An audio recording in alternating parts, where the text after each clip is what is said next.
రైతులందరికీ నమస్కారం. NMR agriculture YouTube channel స్వాగతం. మన ఛానల్ డైలీ ఖమ్మం మార్కెట్ అలాగే పంటల మీద సంబంధించిన ఇన్ఫర్మేషన్ ఉంటుంది. గత 4 సంవత్సరాలుగా మన మార్కెట్లో అనేక రకాల ఫీల్డ్లు తిరుగుతూ అలాగే పంటల మీద సమాచారం అలాగే నెక్ టు నెక్ చూసుకుంటా అలాగే చూసుకున్నట్లయితే ఫీల్డ్ తిరుగుతూ మార్కెట్లు తిరుగుతూ అలా ప్రతి ఒక్కరు కూడా ఇవ్వడం జరుగుతుంది. అయితే ఈ గత 2023లో మనం ఎల్నివో కొనసాగడం జరుగుతుంది చెప్పి ఆ టైంలో వాటర్ రాకపోవడం కొంచెం మార్కెట్ చూసుకున్నట్లయితే నిలబడడం జరిగింది. మరి ఈ సంవత్సరం చూసుకుంటే పరిస్థితి ఏంటన్నా మరి 2026 మరి మార్కెట్లో రేట్లు పెరగట్లేదు. చూసుకున్నట్లయితే మనకి మార్చి నుంచి ఇదే రేట్లు ఉన్నాయి, మరి రేట్లు పెరగడం అడుగుతున్నారు. దానికి సంబంధించి అలాగే పంటల పరిస్థితి ఏ విధంగా ఉంది, మార్కెట్ బెల్ట్ పెరుగుతుందా లేదా అనేది కూడా రైతుల అవగాహన ఉంది. అంటే బెల్ట్ పెరిగితే చాలామంది రైతులు ఎందుకంటే ఎక్కువ వేస్తున్నారు కాబట్టి మనం ఎందుకు వేరే పంటలు వేసుకుంది ఇవన్నీ కూడా ఉండడం జరుగుతుంది. దానికి సంబంధించి 2 నిమిషాలు మీకు డిస్కషన్ ఇవ్వడం జరుగుతుంది.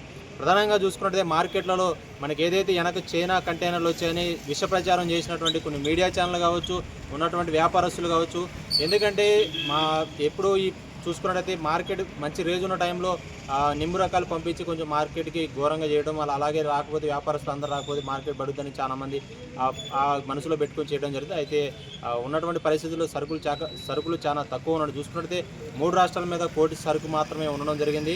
ప్రధాన మార్కెట్లు అన్నింటిలో కూడా తేజ రకాలు కానీ నాటు రకాలు అన్నీ కూడా 20,000 పైచలుగా కొనసాగడం జరుగుతుంది. అయితే అన్న మార్కెట్ మరి ముందుకు మనం వేసుకోవచ్చలేదు చూసుకుంటే ఇప్పుడు మనకి జూరాల కానీ నారాయణపూర్ కానీ మనకి శ్రీశైలం కానీ నాగార్జున సాగర్ ఇవన్నీ ప్రాజెక్టుకి వాటర్ పరిస్థితి లేదు, అన్నీ కూడా డెత్ స్టోరేజ్లో ఉండడం జరిగింది. మహారాష్ట్రలో వర్షాలు పడితేనే మార్కెట్లకు ప్రధాన ప్రాజెక్టులకు వాటర్ వచ్చే అవకాశం అయితే ఉంది. ఇప్పుడు ఉన్నటువంటి పరిస్థితి చూసుకుంటే క్రైసిస్ ప్రకారం ఎల్నివో వాతావరణ ఐఎండీ అంచనాల ప్రకారం మార్కెట్లకి అంటే ఈ యొక్క ప్రాజెక్టులకి వాటర్ వచ్చే అవకాశం లేదని చెప్పడం జరుగుతుంది. మనకి సెప్టెంబర్ నుంచి అక్టోబర్ నుంచి వరదలు వర్షాలు కొంచెం ఉండే అవకాశం ఉంది, ఈశాన్య ఋతుపవనాలు వచ్చే అవకాశం ఉంది. ఇప్పుడు మనం నైరుతి అయితే నిలుగా కొనసాగడం జరుగుతుంది.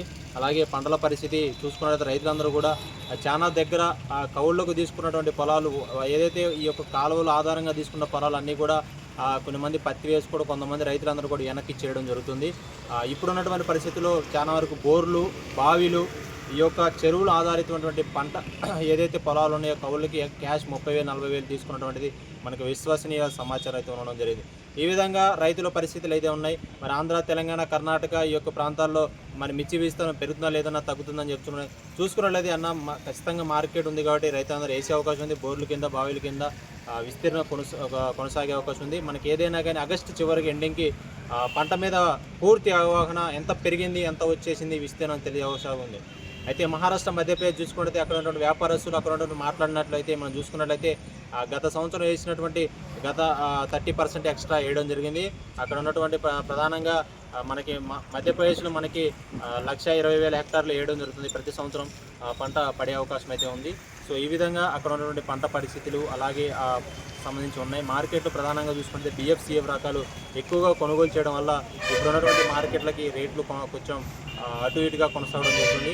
సో ఏదేమైనా ఒక 10-15 రోజుల తర్వాత మార్కెట్ మాత్రం కొంచెం కదిలే అవకాశం అయితే ఉంది. ఈ పరిస్థితులు అలాగే మనకి వ్యాపారస్తులు కూడా ఫుల్ యాక్టివ్లోకి వచ్చే మోడ్లో అవకాశం అయితే ఉంది.